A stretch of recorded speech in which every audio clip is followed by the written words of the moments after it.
Hello, I'm your friend Teacher Sam. I will teach you how to know your English proficiency level. It's like finding where you are on a treasure map, you know? Before you start looking for that buried treasure, you gotta know where to start, right? Knowing your English level helps you set the right goals. It's like, if you're aiming for the Olympics, you wouldn't start by running a marathon on your first day, would you? You'd start slow and steady, building up your strength. In this video, we're gonna learn about different levels of English, from beginner to expert, and how to figure out where you stand. So buckle up, and let's get started on this exciting adventure together. Now you might be wondering, why is it so important to know my English level anyway? Well, imagine you're building a house, a big old beautiful house. You wouldn't just start putting bricks together without a plan, would you? Knowing your English level is like having a blueprint for your language learning journey. It helps you understand your strengths and weaknesses, so you can focus on the areas where you need a little extra practice. Think of it like this. When you're learning to ride a bike, you wouldn't start with a mountain trail, right? You'd start on a smooth, flat surface, maybe with training wheels. It's the same with English. Knowing your level helps you choose the right learning materials and strategies that are just right for you. Not too easy, not too hard, but just right. And you know what the best part is? When you know where you stand, you can track your progress and celebrate your achievements along the way. It's like earning those gold stars back in school, each one a reminder of how far you've come. Remember, learning a language is a journey, not a race. It's about taking small steps one at a time and enjoying the process. So let's take that first step together and explore the different levels of English proficiency. Ready? Let's go. Now, to understand these different levels, we're going to talk about something called the CEFR.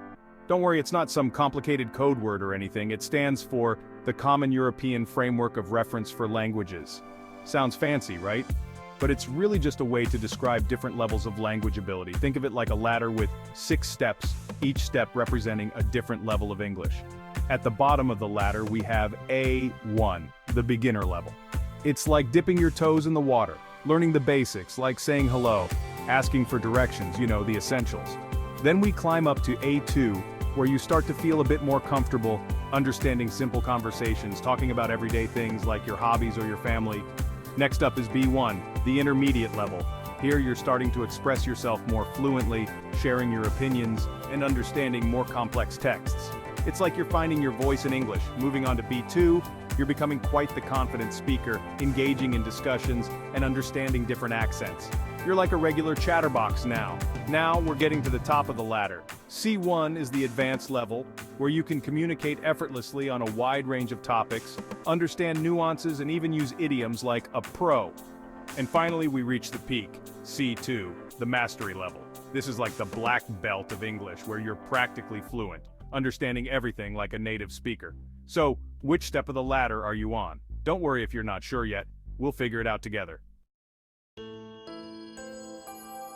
Now, you might have heard of some tests like TOEFL and IELTS. These are like those standardized tests you took in school, but for English. They're often used for things like studying abroad or applying for jobs where English is a must-have. TOEFL stands for Test of English as a Foreign Language, and IELTS stands for International English Language Testing System. Sounds pretty official, huh? These tests measure your English skills in different areas like reading, writing, listening, and speaking. And they give you a score based on how well you do. It's like getting a report card for your English abilities. Each test has its own scoring system, but they all generally correspond to the CEFR levels we talked about earlier. So, for example, a good score on the TOEFL might put you at a B2 level, which means you're pretty darn good at English. Now, I know tests can be a little nerve-wracking. It's like that feeling you get before a big game, right? But remember, they're just one way to measure your progress. The most important thing is to keep practicing and improving your skills. And who knows, maybe one day, you'll ace those tests like a champ.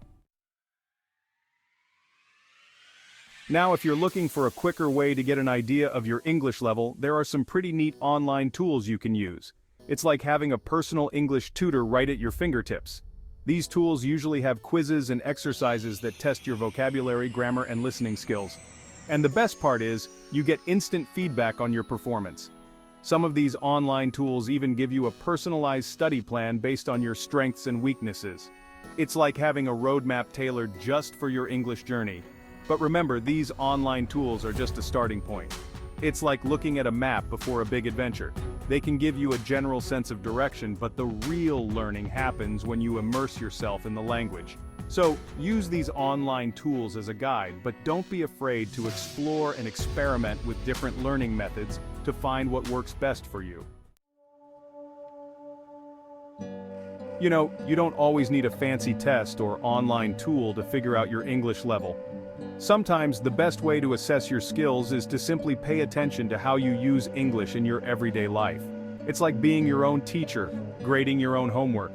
Ask yourself, how comfortable am I speaking English with others? Can I understand movies and TV shows without subtitles? Can I write an email or a letter without making too many mistakes? Listen to yourself when you speak English.